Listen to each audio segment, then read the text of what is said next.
Hello. Today I'm going to the auto concert. Is what I would say if I didn't have a dentist appointment right now.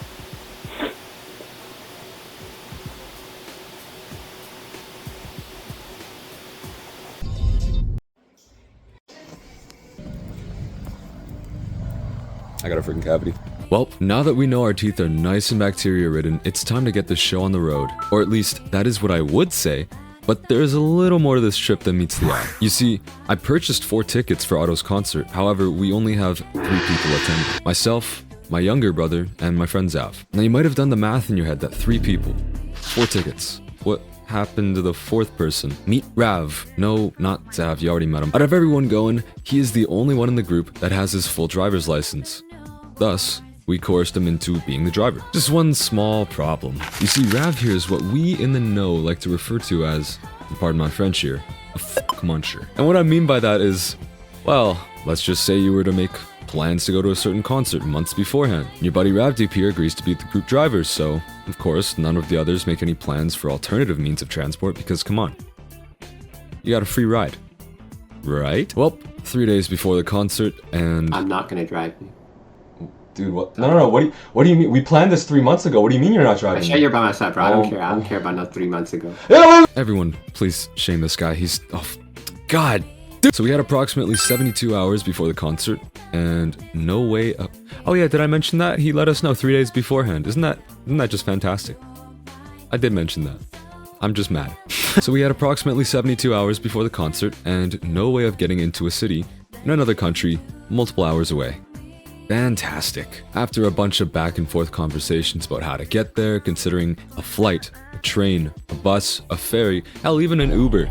We're gonna Uber to the Seattle, okay, yeah. We finally came to a decision that was the best overall means of transportation out of everything on the table. I begged my parents to drive us. Yep, I'm less ashamed than I thought I'd be too. So, just like we drew it up on the whiteboard, we were off. Time seemed to pass so slowly, even while I was doom scrolling. And hey look, that's the bus we would have had to take if not for my incredible guilt tripping skills. Still a good distance from the Canada-US border, we stopped to grab something to eat. And even played a little Clash too. After that it was back on the road, no more funny business. When we actually got to the border, the lineup was bad, dude. I think we waited nearly 2 hours, but that was alright because I'd planned ahead. I was fully prepared to listen to an album from a group I'd never heard of before. Solid album, by the way. We managed to get through border security unscathed, and it was back to scenic views and long uninterrupted stretches of driving. After napping for a bit, I woke to being fairly close to our destination. However, traffic to get down to Tacoma was pretty awful to say the least. You know, since we're moving out of snail's pace here, I figured now's a great time to talk about the set list. So Otto was scheduled to perform 21 songs, all of which I was not entirely excited to see. Truthfully. Don't get me wrong though, Mirror, Value, Elf, Charles, Gira Gira. All songs I was stoked to see performed live. I just wish I'd gotten to hear some others I really loved too, such as Dignity or Where the Wind Blows or hell, Motherland. Oh well, still a solid set list in my opinion, and the secret, in quotes, extra song she was performing was intriguing to me as well. Chandelier, originally performed by Australian singer Sia, yeah, I didn't know she was Australian either, was going to be covered by Otto. I didn't really process it when I first saw the song on the set list, but in hindsight, what a f***ing pick, dude. I'll talk a little about it here since I forgot to mention it at the end with all my thoughts on the concert, but holy smokes. I hadn't listened to the original in years, but hearing Otto sing it, and in a live setting at that, I was blown away. And I do mean that. I flew out of my chair, bro. I don't think I'm exaggerating when I say this, although I understand it's hard to tell from some random on the internet, but it was legitimately the most impressive vocal showcase I have heard to this point, live or otherwise. I don't think I've seen Otto sing like that in really any of her previous songs or covers before, so it was just the biggest breath of fresh air. Okay, enough yapping, back to traveling or something. We were barely moving down the highway, so of course, play a little more Clash until at last, we hit a clear stretch with much less buildup, and we used that space to stop at a Costco. After fueling up on the best deal in food, it was time. The venue was super cool looking, and we got to pass by a digital billboard ad for the Hibana tour on the way, and it was so awesome to see. The amount of people in attendance was staggering. I mean, I knew already how busy it was gonna be given the popularity, but seeing it in person it's such a whole different story. I really don't know. The concert was great. It started a little late, ended a little earlier than I thought it would have, but I was able to get some merch at the end, so all in all, not a bad time. And then it was time to go home, so yeah. Come on, wrap it up. Hi, it's nearly 3 in the morning. I'd planned to talk a little bit about the concert. But at this point, I'm so tired that I am gonna wait until tomorrow. So, okay, good night. Hello, it's now the next day. I'm still like kind of speechless about what I actually got to be a part of. I'm gonna pull up the set list real quick because I wanted to go over some of the differences that I saw and thought were gonna be performed and then what actually was performed. So they list... Oh, actually, wait. Oh, you know what? Okay, I was looking at a different set list. This one listed Villain and Zanari? Zanari? I don't know that one by its Japanese name if I've heard it. Those are 2 songs that she did not perform. And also they had Shinjidai or New Genesis midway through the set, which it was not. It was the closer. Solid closer, by the way. But putting the set list aside, holy smokes, dude. I don't think I'm able to fully voice how or explain how good her live vocals truly can be and were, because it's something I think you just gotta experience for yourself. Otherwise, me telling you, it's not gonna come across the same way as you being there. So I hope she does some more tours in the future. Take some rest though, because I swear she's been going... Let me pull it up. I swear she's been going for at least a month now. Yeah, so she started in April 26th and she's going till... what, the end of August? Not the end, mid-August. That's one thing that I noticed because I went to the Seattle showing. So this was midway through her tour and I felt like I could hear it. Like she sounded gassed in some of these parts, if I'm being honest. And also, in certain parts of songs, she was just straight up flat. I think it was more when she was doing stuff with the lower registers of her voice, because I noticed it a lot in Mirror, which was one of my more anticipated songs. And yeah, parts of it, she couldn't hit the notes. But I think that just comes with being on tour for so long and probably not resting her voice enough to get it back to that, I don't know, the point that she would want it to be at. And even in saying that, like, I still thought her performance for Mirror was really, really fun. And dude, okay, I know her vocals are really good. You gotta give it up for the band too, man. Her band members, I don't think I gave them enough credit going into it, because I was talking to my buddy who was there and I was just like, man, I kind of wish they had like a string section or a guy on some sort of brass instrument, just like throw in some more people. But yeah, no, the band that was there was killer, dude. I think the bassist especially, because I favor bass in songs. I'm a big fan of bass. Man, multiple songs where he just did little variations or big variations, and it was just, I had my head in my hands a few times. I couldn't believe I was hearing it. The guitarist too, man. Yeah, I can't get the words out here. I'm a big fan of whatever the guitar that he was using. Especially, I think it was in Charles is where I noticed it the most, because they have that part where it's just, is it just bass and guitar? I think, and they're just going ham, and it's a little spot in the middle of the song. Dude, yeah, I was losing my mind. I mean, I could not be happier with the performances. I will say, this is not about any of the, like, the singing or the musicianship or whatever. The seats we had, they were pretty good.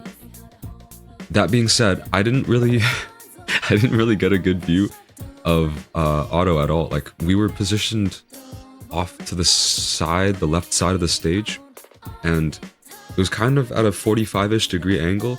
So we're looking at mostly the corner of the cage, and the way that the cage is constructed, I don't know how. It's kind of like a grid thing, right? Like it's somewhat see-through. We were coming at an angle where we couldn't see anything really. Like I noticed her a few times when the lights behind her got really bright, and when she was hitting some of these harder notes to hit, like screaming stuff or growls or whatever, I'd see her like bend over, and that was really cool. But also I wasn't really paying as much attention to Auto as I thought I would. I was mostly looking at the visual aspect stuff behind her, because something about it felt oddly low budget in a very charming way. Like, they had some pretty awful CG looking stuff, but I actually thought it was kind of cool. And me and my buddy were laughing about it a few times, like, oh, that's kind of fun looking. Speaking of our seats, we sat next to someone who walked in with a really cool looking One Piece jersey.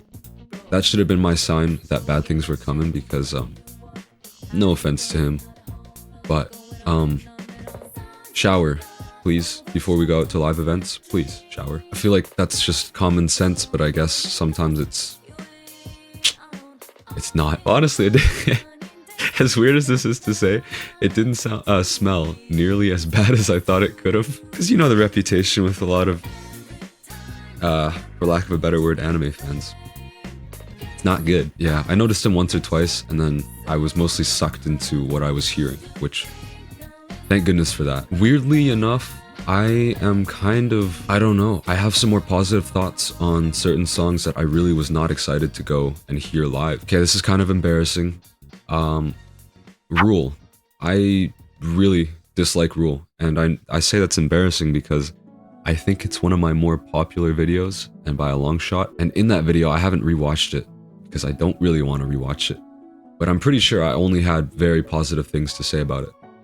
And as time went on, I listened to it a few more times. I was like, wow, this really not doing anything for me. I think that's because it really felt like it was a song where she was just screaming to scream. It didn't really feel that impactful. And I know in the lyrics it ties into the anger and the story that she's telling. But for a purely listening experience, I don't really care for the studio version of Rule. And that's what I thought I was going to say about the live version. And then it played. And I don't know. It just kind of, something clicked. Like, I was headbanging. Didn't really expect to do for a song that I'm not huge on, but yeah, I think the live, something about it being played live and everything being way louder, I guess made it so that the screaming, like what I would call excessive screaming in the studio version, it felt a lot more justified hearing it live. Also, the fact that this was like, I want to say early-ish or middle of her set, when she was still sounding a little bit flat. But the flat notes actually really played well into that song of anger, because when you're angry, think about like a mad conversation that you're having. You're gonna stumble over words, you're not gonna sound coherent, you're not gonna sound normal. So in this situation of Rule being sung live and she's not able to hit all of these notes, I actually thought it made the song a little bit better. It made it feel more genuine, more emotional, more real. Even something like Kura Kura, which I'm not big on either, I felt it was way more fun in a live environment. And maybe that's just because there's a lot of people glow sticks in hand and cheering and whatnot. You kind of get sucked into that energy, that environment. But I don't know, I had a lot of fun, especially with the songs that I'm, like I said, really not big on. I guess I could talk about merch now. I was, man, when we got there, the venue was packed. Like, there was a line from the start of the arena going probably about 5-6 blocks back, and it just spun around into like a local neighborhood looking place. And when we finally got closer, we were in the line. Well, we didn't know at the time, but we were in the line for the main entrance. And the guy in front of the main entrance was just like, yeah, a lot of people lining up here. You guys can just go back, and there's more entrances back there. So we kind of lined up for nothing. And we passed by the merch lines outside, and holy smokes, they were huge. So I think we got there at like 6:50ish, and by that time I didn't really want to just wait in line for merch and then possibly not get in for the start of the show. So we just lined up and got into the actual venue. But yeah, by the time the concert was finished, they still had merch stuff open. So I went back. There's a much shorter line, and I picked up 5 of these trading cards, as well as a little, it's like a flight tag. I'm probably just going to put this on my backpack, to be honest. But I thought it'd be fun to kind of open these here. So I've got 5 of them. Let's just open them one at a time. Got the first one here. And I think these are more like, they call them trading cards, but recommend camera shot. I'm pretty sure they're just like cardboard Instax camera shots. Yeah. There we go. We got a nice little... I just realized my light was not on this whole time. Holy smokes. Okay. Yeah, a nice little auto. Pack number 2. Oh my god, that's sick. Oh my, he's in the studio, dude. Pack number 3. Oh my god, the adhesive keeps sticking in the back of the card. Stop it. Stop it. Yo! She's at the beach. Yo, that one's sick too. Oh man, I hope I get any doubles. I think there's only 7, but I didn't want to spend the money to get all 7. This is pack 4. Whoa, what is that one? I'm not looking.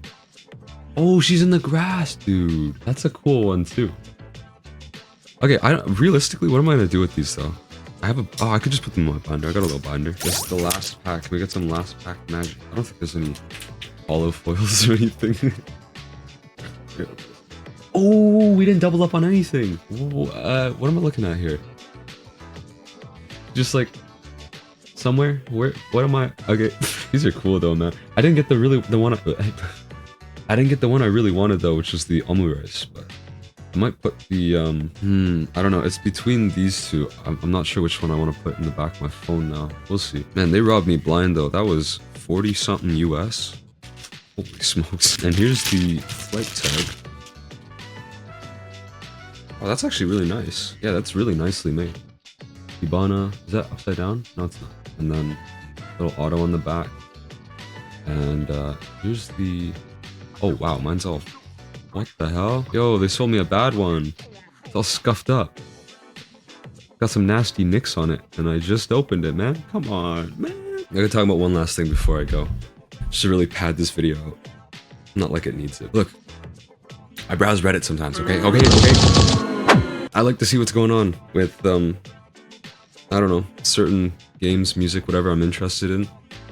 I'm not really active per se, but more recently I've started checking up every once in a while and just like seeing what's going on. And more times than not, I'll get angry. It's not really a great place. But I made a tier list for some auto songs a little while ago. Sort of like half serious, half joking. And I kind of was just scrolling through my gallery. And I saw it and I was like, oh, I could post this to the auto subreddit. Just see what people think. I got torn to shreds, dude. Put some comments on screen about my list. But I wanted to go back actually and just rearrange some stuff now that I've heard, I don't know, some of these songs live. Okay, oh, we're back. So this bottom tier, it's not really, I wouldn't say it's worse than F. These are just songs that like I listened to once or twice and I didn't really go back to because they didn't do anything for me. Man.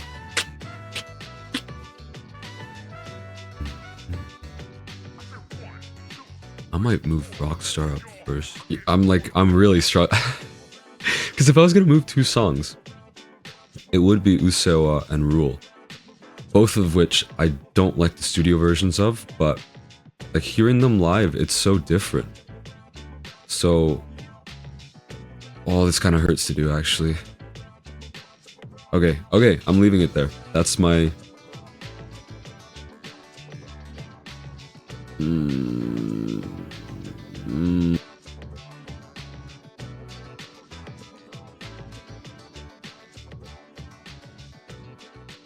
Okay, I moved a bunch of stuff around. That's my list. That's it. You can see it. I'll have it on screen. Oh, dude. Yeah, I don't know. Okay, anyways.